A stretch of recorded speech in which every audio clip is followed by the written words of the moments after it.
All right, guys, welcome back to Little Black Homes on the Prairie. I am Courtney, and today we are going to talk about the items that I have on our preschool shelf. This is for my 4.5-year-old. So with the Montessori method, I don't outline things for her to do every day. I observe her behavior. I observe where she is academically, developmentally, and then I provide those activities for her on the shelf. She comes to the shelf as she wants to, and she can choose something off the shelf. She spends most of her time playing, but if she wants to come to the shelf and choose something, then she can do so. All right, so on her shelf, she has these popsicles. I made these out of foam, and so she can match uppercase and lowercase.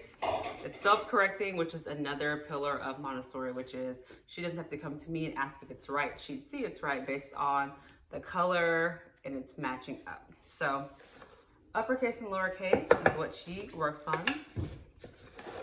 Then we use dominoes. Oh, and I forgot to say, these are on the blog. The template for that is on the blog. Then we have these dominoes.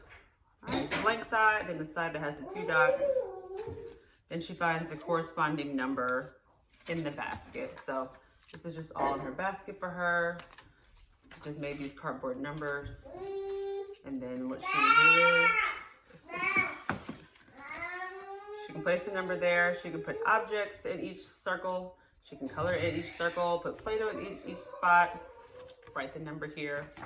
Lots of flexibility. Yep. Thanks for telling me. Thank you. Next we have sandpaper numbers. So you have the number, it's on a thin piece of wood, and then the number is raised. It's with sandpaper. So the child feels the number with their fingers, says the numbers, and then it's going to correspond with her bead work. So she has this bead book, which these beads correspond with physical beads that we have on a little metal bar that she works with. So this helps her to have the numeral representation, the quantity, then she's going to have the color that represents the number that's on the physical beads as well. All right, she has these puzzles, just basic, got this at the thrift store. Right here, some fine motor work. She's putting stickers in each one of these squares. These squares are just strips of 10, 1 by 10. And then she also has a number, so she can cut out one square and match it with the number 1. And we have the numbers 1 through 10. Uppercase recognition with this puzzle from Target. Chuckles and Roar, which I do like their brand so much. So these are uppercase letters because she knows many of the lowercase, but now it's time to start matching these up. This puzzle is mostly just for fun, but it's beautiful as well. Next we have sequencing puzzles. So these are 3-part puzzles. Make sure I match them up. Okay. So you can talk about first, middle, last, first, second, third, what happened last, what happens first, what happens next, building in that language and having the visual. I like these puzzles because they also have life cycles. So the eggs, the tadpole, and the frog. When I introduced this puzzle, I just started off with a few pieces, and now she has about 10 different sequences in this basket.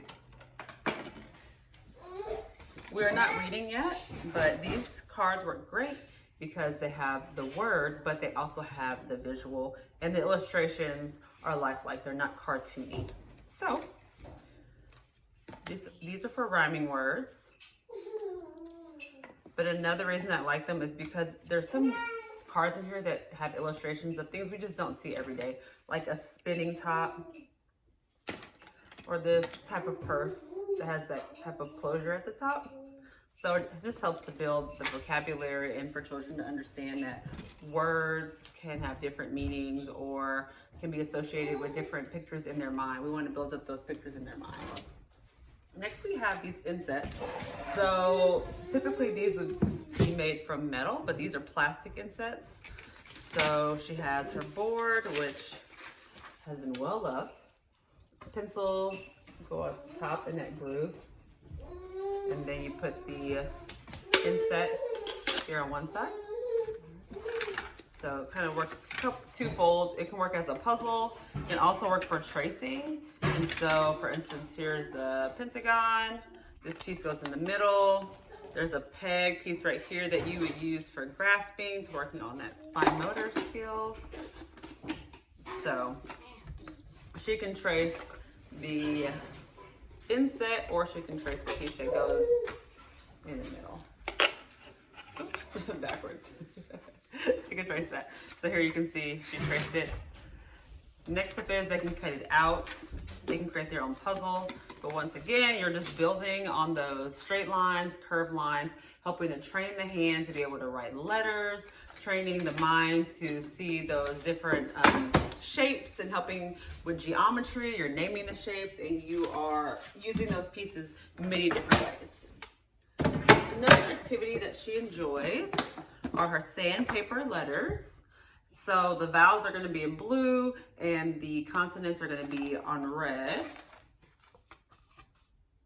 So we just introduce a couple sounds at a time.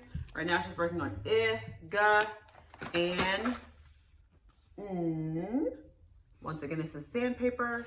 There's a side right here the child would hold their hand, and then right here you would trace it if it was laying flat on a table. She has some objects that match the sound. So she has a net and a guitar, some gum, and these are seriously either things I found at thrift stores, leftover toys that maybe some of it was broken and I trashed it, but I kept some of the other pieces. Like I've kept little G.I. Joe pieces or pieces from doll sets that have broken. So her items go in this little bag to help with sound recognition.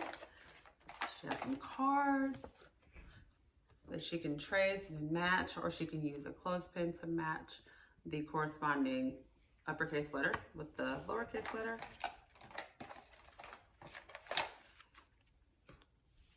Then we have object alphabet cards. So you have the object here, and then she can either use her dry erase marker to circle the sound that it starts with. So these are noodles. There's a nutcracker, a necklace. So you can see that these are some nails, photos of real objects, expanding that vocabulary, glasses, garlic.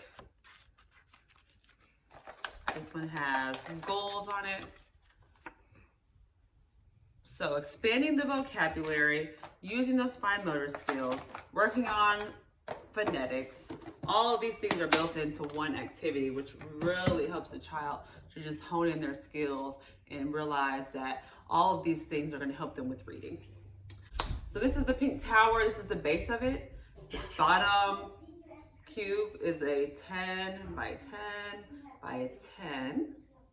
The smallest cube is going to be a 1 by 1 by 1. So the first and second cubes I have up on top of a shelf where the baby can't get them because they're just so small, he could choke on them. But this is what she has on the ground.